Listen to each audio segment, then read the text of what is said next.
네, 시청자 여러분도 아시겠지만 지난 주말 저희가 이투 콘서트라는 이기는 투자 전략에서 진행하는 행사를 진행했었습니다. 그 자리에서도 조인갑 대표님이 중국과 관련된 이슈에 대해서 많은 이야기를 해주셨었는데요. 중국의 성장률이 오늘 오전에 발표했는데 예상치가 8% 이상을 상회했다라고 합니다. 여전히 중국에 대한 모멘텀은 살아있는 것 같고요. 춘절에 대한 영향에 따른 상승 가능성 그리고 또 이에 따른 관련주에 대해서는 계속적으로 관심을 가지고 봐야 할 것 같습니다. 마지막 이슈 한번 살펴보겠습니다. 네, 지난 한 주를 좀 정리해보자면 자동차주의 몰락이 좀 특징적이었던 것 같습니다. 기아차, 현대차 등이 완성차 업체들이 크게 급락했죠. 오늘 같은 경우에도 계속 3%대 조정이 나오고 있습니다. 여러 가지 악재가 겹친 것 같아요. 실적과 환율 부분 이러면서 외국인이 현재 크게 좀 등을 돌린 상황인 것 같은데, 자 대표님 이번 주 자동차주 반등이 좀 가능할까요? 어떻게 보시나요? 네, 먼저 이제 기아차를 좀 말씀드리고 그러면 자동차를 어떻게 했는가 이렇게 좀 연관해서 좀 말씀드리는 것이 맞는 것이 아닌가 이렇게 말씀드릴 수 있는데요. 지난주에 이제 기아차 4분기 실적이 발표되지 않았습니까? 거기서 이제 보면은 매출액은 뭐 그 약간 좀 시장에서 예상해서 그 정도 수준을 발휘했는데 영업이익이 4천억 정도 실현했습니다. 그러면서 시장의 전망치를 크게 하회하는 모습을 좀 보였다 이렇게 말씀드릴 수 있는데요.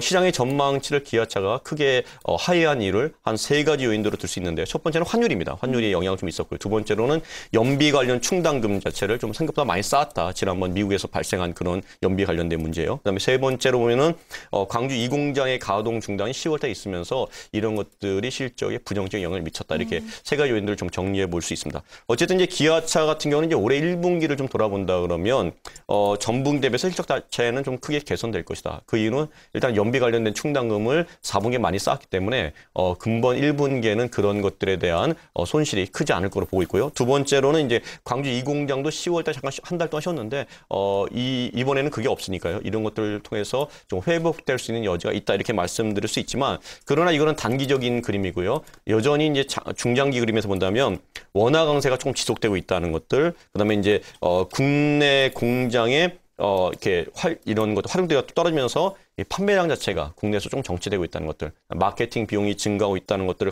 간다면 이렇게 수익성 자체가 이전에 3년이나 4년 동안 보였던 것들을 좀 크게 개선되기 좀 어려운 것이 아닌가. 따라서 좀 급락했지만 오히려 기술적 반등이 나오면은 좀 비중을 줄여가는 것이 제가 일괄적으로 계속 말씀드리는 작년 말부터 말씀드리는 내용이라고 말씀드릴 수 있고요.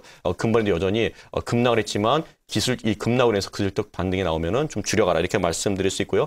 같은 연장선에서 완성차 역시 제가 볼 때는 좀 같은 맥락으로 좀 이해되는 것이 아닌가. 그래서 작년 4분기부터 약세를 보이고 있는데요. 큰 흐름은 세 가지 요인이다 이렇게 말씀드릴 수 있습니다. 첫 번째로는 전반적으로 자동차 업체에 좀 부담을 주는 비우호적인 환율적 요인이라고 말씀드릴 수 있고요.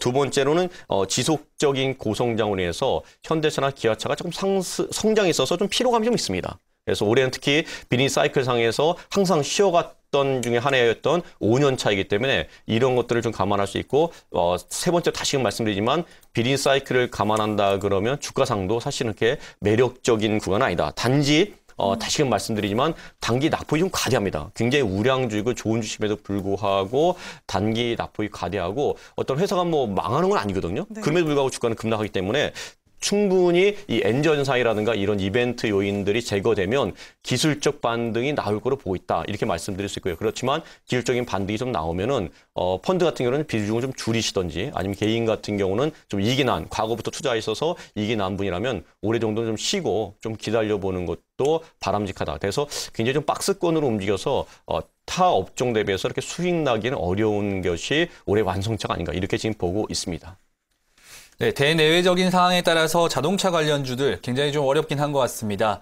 여러 가지 언급해 주셨지만 오늘 오전에 나왔었던 보도자료도 살펴보니까 환율 전쟁에 따라서 현대기아차가 비상경영 체제에 돌입한다는 뉴스가 나왔습니다. 이런 경우에는 통상적으로 주가도 좀 잠시 쉬어가는 경향이 있죠.